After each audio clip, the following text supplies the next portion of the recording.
Canon M50 or Sony ZV-E10. If you're a beginner photographer or videographer considering a camera to start or switch devices, then this video is for you.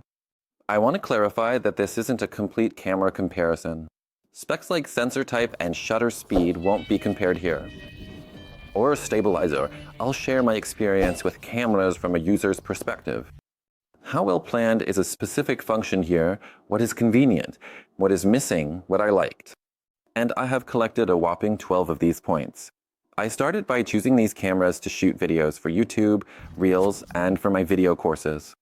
All my videos were short and, as a rule, had to be shot in the studio. So I needed a fast lens for the camera. If you're considering both cameras for shooting Reels, I recommend watching my video where I discuss how to write engaging scripts and hold attention. The main difference is the lens. Cameras use different lens mounts. Canon M50 has EFM mount, while Sony ZV-E10 has E-mount. Canon camera lenses are much cheaper than Sony camera lenses, but there's a very limited selection of lenses. Next is the crop. Both of these cameras have a crop sensor and can shoot in 4K. But the funny thing is that unlike Sony, on which I now use Canon, when shooting in 4K settings, it crops the cropped image even more. Crop factor increases from 1.5 to 3. Next change is recording duration. I don't recall if continuous recording was removed in Canon 50 Mark I or in the second one. It limits recording to 30 minutes, and when the time is up, the camera stops recording without notification and does not automatically resume. If recording stops unnoticed, you lose part of the content and only discover it during editing.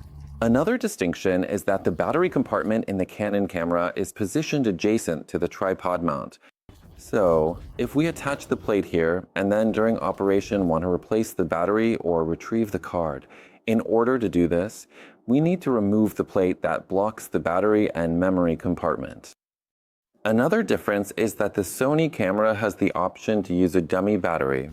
From it protrudes a wire, which can be connected to an outlet, a power bank, or your tablet, laptop, powered externally.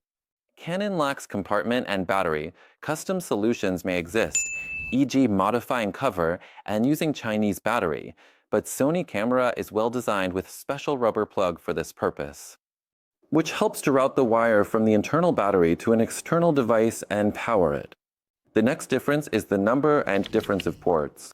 The thing is, in the Canon camera, since it's a bit older after all, there are significantly fewer ports that can be used.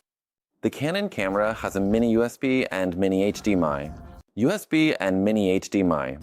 Also a microphone output, while the Sony camera features a USB-C port, through which we can conduct live streaming, power the camera, and save the image. The next difference is Wi-Fi. Both cameras can connect to external devices, phone, tablet, computer, via Wi-Fi and control shooting or transfer materials wirelessly. The funny thing is the implementation. To connect with a tablet or phone to the camera, you need to go through many repetitive actions. Go to menu, open QR code, press, go to phone, connect to Wi-Fi. Work slow and unstable. After losing connection, repeat all manipulations. Using Sony camera is easier. Once connection is set up, press button on camera and phone in app, press connect. That's all. So the camera from Sony connects much faster to external devices, allowing you to work with the camera via Wi-Fi without any issues. Another difference is that the Canon M50 Mark I camera does not allow streaming directly from the camera. She simply doesn't have that option. When we connect the Sony camera to the computer using a USB-C cable, we can immediately start streaming, for example, through Twitch, YouTube, or Zoom, and play our video in HD format. The next difference is the touchscreen. In both cameras, the display is touch capable. However, there is a small caveat. While in the Sony camera, we can only focus on a specific image using our finger, and the screen has no other functions. In contrast, the Canon camera displays the menu fully on the screen, enabling us to navigate, switch, and adjust settings using the screen. The touchscreen is only in the Canon M50 camera. But with experience, I would probably say that managing options and settings in a Sony camera using physical buttons is convenient. I wouldn't say that I experience any discomfort, so I don't think the presence of a touchscreen display is a significant criterion when choosing a camera. On the rear panel of both cameras, there are several control buttons, and in the Sony ZV-E10 camera, there are many more of these buttons, plus special dials and a function button, so we give the point to the Sony camera. The next difference is the presence of an option in the ZV-E10 such as DRO. I think it's dynamic range option. The point is that with this option, the camera expands the dynamic range and helps bring out details in dark areas, making the image clearer and more complete.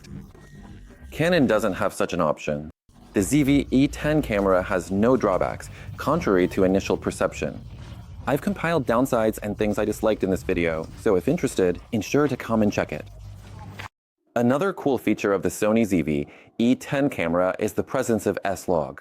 This is certainly more of a feature for professional video makers and filmmakers, but just the fact that I have this option and it allows me, when I grow up and learn how to color grade videos a bit, most likely I will start using this option. In Canon, naturally, this option is not available, so once more we favor the Sony camera. By the way, comment on the importance of the S-Log option for you. Comparing image quality in these two cameras is not accurate due to different lens angles of view and aperture. I have a Canon 22mm lens with an aperture of 2.0 on my Canon. I have a Viltrox 13mm 1.4 lens on my Sony. Links to the cameras, lenses, my microphone, and what I use for shooting my reels will be in the video description. But I will still take a few shots now and just show how each of these cameras captures.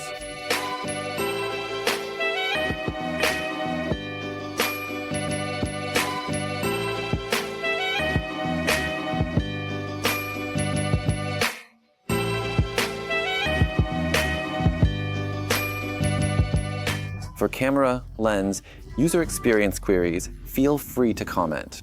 I'll reply to all inquiries.